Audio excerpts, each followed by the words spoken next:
வேணும்னா சொல்லுங்க, உங்களுக்காக நான் இந்த ஊரை விட்டே போயிடுறேன். ஐயோ வேண்டாமா, அதெல்லாம் வேண்டாம். நீ எங்கேயும் போக வேண்டாம். உன்னை பார்த்துக்கிட்டு இருக்கிறதுல தான் எனக்கு சந்தோஷம் இருக்கு. இத பாரு, நீ சொன்ன மாதிரியே கலெக்டர் ஆகி பேரும் புகழும் வாங்குவேன். எல்லாம் உங்க ஆசீர்வாதம் பாட்டி. நல்லாரு, எப்பவும் என்னோட ஆசீர்வாதம் உனக்கு இருக்கும். சரி பாட்டி, கிளாஸுக்கு டைம் ஆச்சு, நான் போட்டுமா?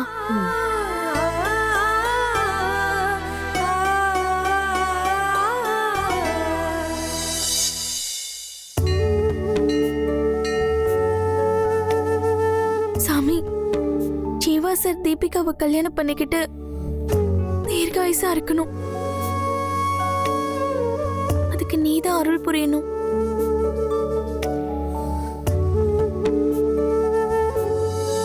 தேவையில்லாத பேசிக்கிட்டு இருக்காத. நீ போன விஷயம் என்னாச்சு? முதல்ல அத சொல்லு. நான் பூங்குடி கிட்ட பேசி பார்த்துட்டேன். எனக்கு இப்போ கல்யாணத்துல எல்லாம் இன்ட்ரெஸ்ட் இல்ல, நான் படிச்சு கலெக்டர் ஆகணும், அதுதான் முக்கியம்னு சொல்லிட்டா. அது மட்டும் இல்ல ராஜம்மா, ஜீவாவுக்கும் தீபிகாவுக்கும் அமாவாசைக்குள்ள எப்படியாவது கல்யாணம் பண்ணி வச்சிருங்க, அதுக்கு எந்த விதத்திலையும் நான் தடையா இருக்க மாட்டேன்னு சொல்லிட்டா. இத நம்பலாமா? சத்தியம் கூட பண்றேன்னு சொன்னா. நான் தான் வேண்டான்னு சொல்லிட்டேன். நான் கேட்டிருந்தா அவ பண்ணிருப்பா. நீ சத்தியம் பண்ண சொல்லி இருக்க வேண்டியதானே? நாளைக்கு மனசு அப்படி இப்படின்னு அலப்பாஞ்சாலும் பண்ணி கொடுத்த சத்தியத்துக்காவது அவ கட்டுப்பட்டு இருப்பால. அப்படிலாம் எதுவும் இல்ல ராஜம்மா. அவ சொன்னா சொன்னதுதான். அதுவும் என்கிட்ட ஒண்ணு சொல்லிட்டு அவ கண்டிப்பா மாத்தி பேச மாட்டா.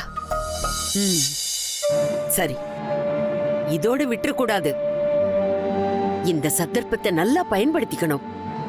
ஏற்கனவே தீபிகா கல்யாணம் நிக்கிறதுக்கு நீயும் ஒரு காரணமா இருந்திருக்க. அதுக்கு பிராயச்சித்தம் பண்றதுக்கு உனக்கு ஒரு நல்ல வாய்ப்பு கிடைச்சிருக்கு. அத நீ சரியா யூஸ் பண்ணிக்கோ.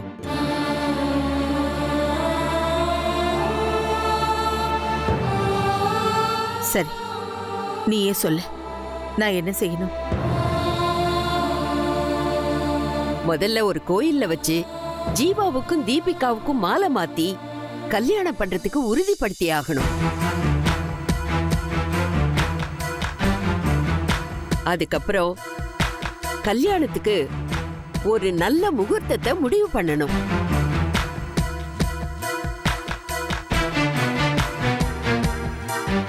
சரி, அப்படியே செஞ்சிடலாம். உன் விருப்பப்படியே எல்லாம் நடக்கும்.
ஏங்க எந்திரிங்க.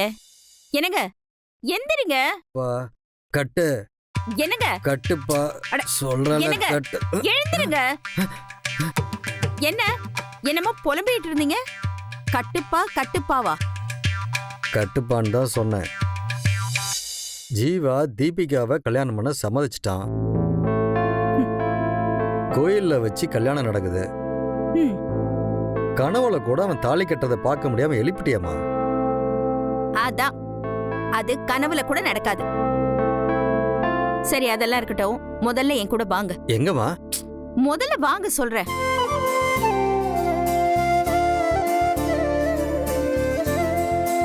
வாங்க வரமா வரேன். வாங்க வாங்க.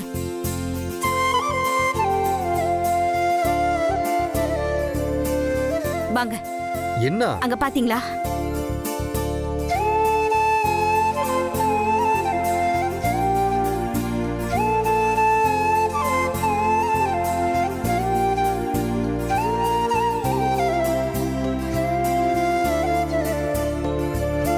ஏங்க வாசல பாத்தீங்களா? வாசல்ல என்னம்மா? அங்க பாருங்க. பூங்குடி வாசல்ல எவ்வளவு அழகா கோலம் போடுறா பாருங்க. எவ்வளவு கலர்ஃபுல்லா இருக்கு பாத்தீங்களா? ஆமா ஆமா. அதையே இவ்ளோ சோகமா சொல்றீங்க? அவ எவ்வளவு அழகா கோலம் போட்டிருக்கா, அத பாராட்ட உங்களுக்கு மனசு வரலையா? அதுவும் இந்த மார்கழி மாச குளிர்ல எந்திரிச்சு கோலம் போட்டிருக்கானா அவளை எவ்வளவு பாராட்டணும். இந்த வீட்ல இருக்கிற யாருக்காவது அது தோணுச்சா? தோணி இருக்கலாம். நீ ஏதாவது சொல்லியோ நினைச்சு விட்டுருப்பாங்க. நான் என்னங்க சொல்ல போறேன்? மதுக்கோ தீபிக்கோ கோலம் போட தெரியுமோ தெரியாதோங்கிறத விட மார்கழி மாசம் வீட்டுக்கு முன்னால கோலம் போடணுங்கிறதாவது தெரியுமோன்னு எனக்கு தெரியல. இது வரைக்கும் அவ பொறப்பையும் வளர்ப்பையும் நீ தான் அதிகமா தப்பா பேசிட்டு இருக்க. அது ஏதோ அவ மேல இருக்கிற கோபத்துல பேசினேன். ஒரு வேலைய நாம சொல்லாம செய்யறதுதான் உண்மையிலேயே அழகு. நாம இருக்கிற வீட்டை அழகா வச்சுக்கணுங்கிற எண்ணம் அவளுக்கு தானா வந்திருக்கு பாருங்க. தானா வந்துச்சா? தானா வந்துச்சா இல்ல பிளான் பண்ணி வந்துச்சா? இது பாருங்க, அவளுக்கு பிளான் பண்ணணுங்கிற அவசியமே இல்ல. இந்த நிமிஷமே அவ சம்மதிச்சா அடுத்த நிமிஷமே ஜீவாவை அவ கழுத்துல தாலி கட்ட வைக்கிறதுக்கு நான் தயாரா இருக்கேன். அதெல்லாம் நடக்காது மாயா. அதிகால கனவு பழிக்கணும் நீ தானே சொன்ன. உங்க கனவுல தான் ஜீவா தாலி கட்டலையே, அதுக்கு முன்னாலதான் எழுப்பிட்டேனே.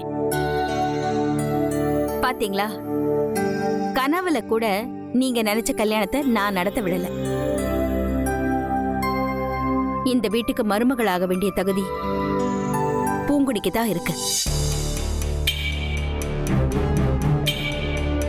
அவ மருமகளா வந்தா நம்ம வீடே மங்களகரமா ஆயிடுங்க. நீ உன் புராணத்தை பாடிக்கிட்டே இரு. நான் உள்ள போய் குளிச்சுட்டு ரெடி ஆகிறேன். ஏங்க போங்க போங்க. இப்ப இல்லைனாலும் இன்னொரு நாள் நான் சொன்னது சரின்னு நீங்க புரிஞ்சுக்கத்தான் போறீங்க.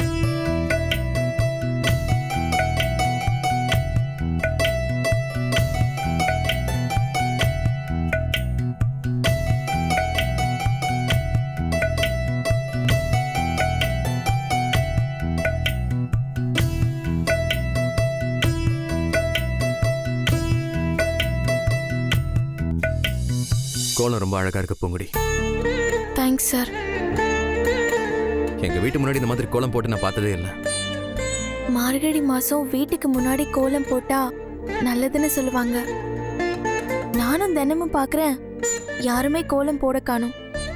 அதான் நாமளாவது போடுவோன்னு போட்டேன்.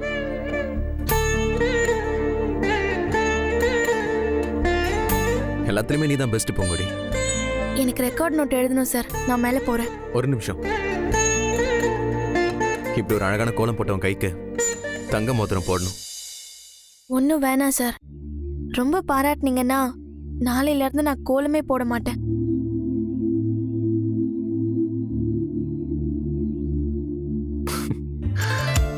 ஒரு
எப்படி இருக்கீங்க?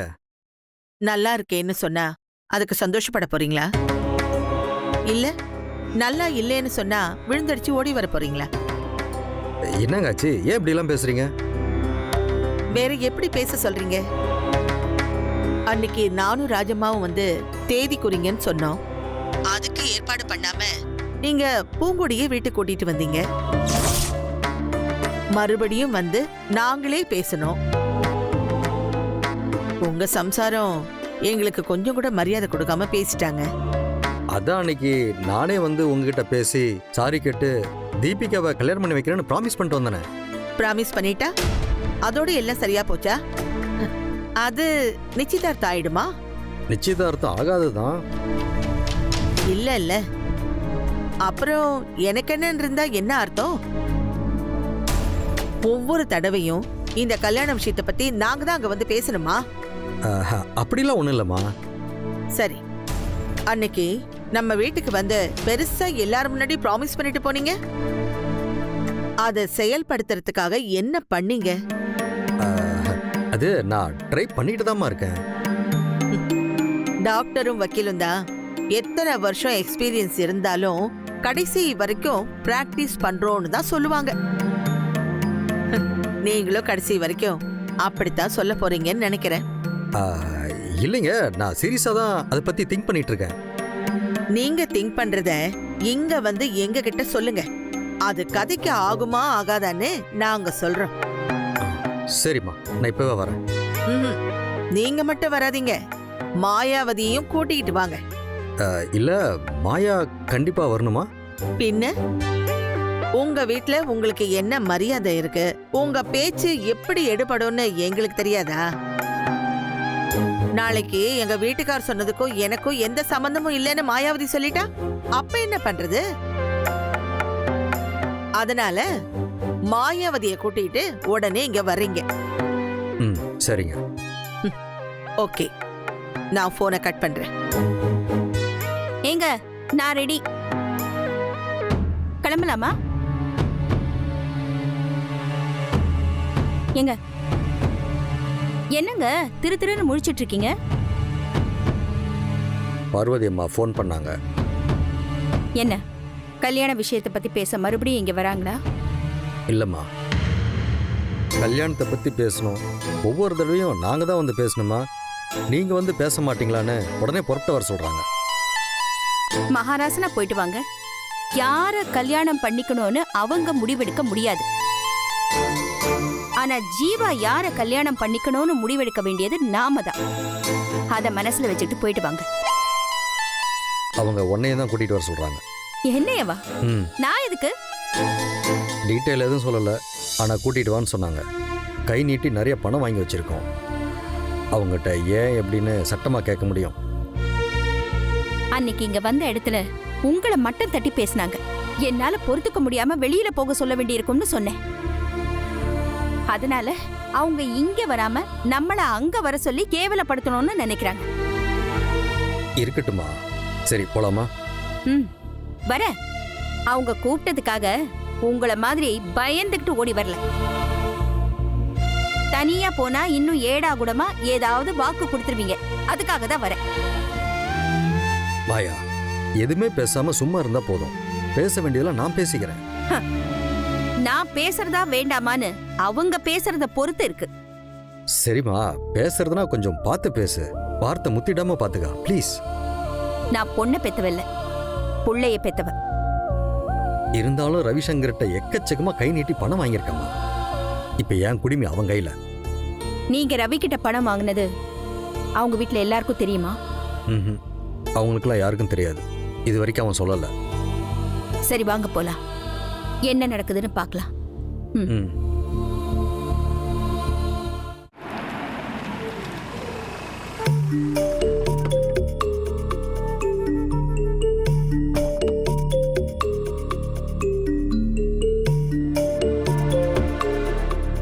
வா மாயா,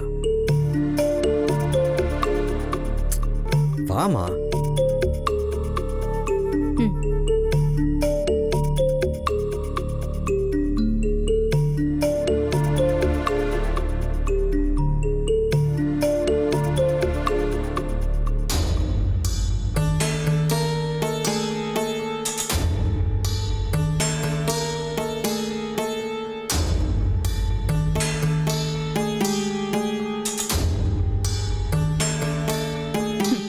பாத்தீங்களா, வீடு தேடி வந்திருக்கோம், வாங்கன்னு ஒரு வார்த்தை கூட கூப்பிடல.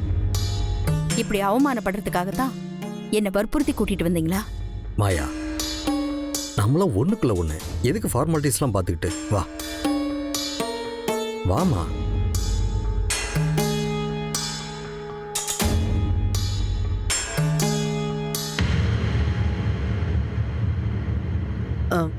உட்காருங்க.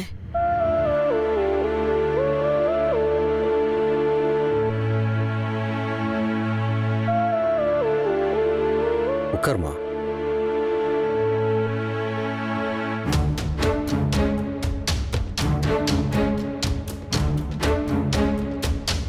பரவாயில்லையே பார்வதி, மாயாவதிக்கு உன் மேல மரியாதை இருக்கே. நீ உட்காருன்னு சொன்னதுக்கு அப்புறம்தான் உட்கார்றா.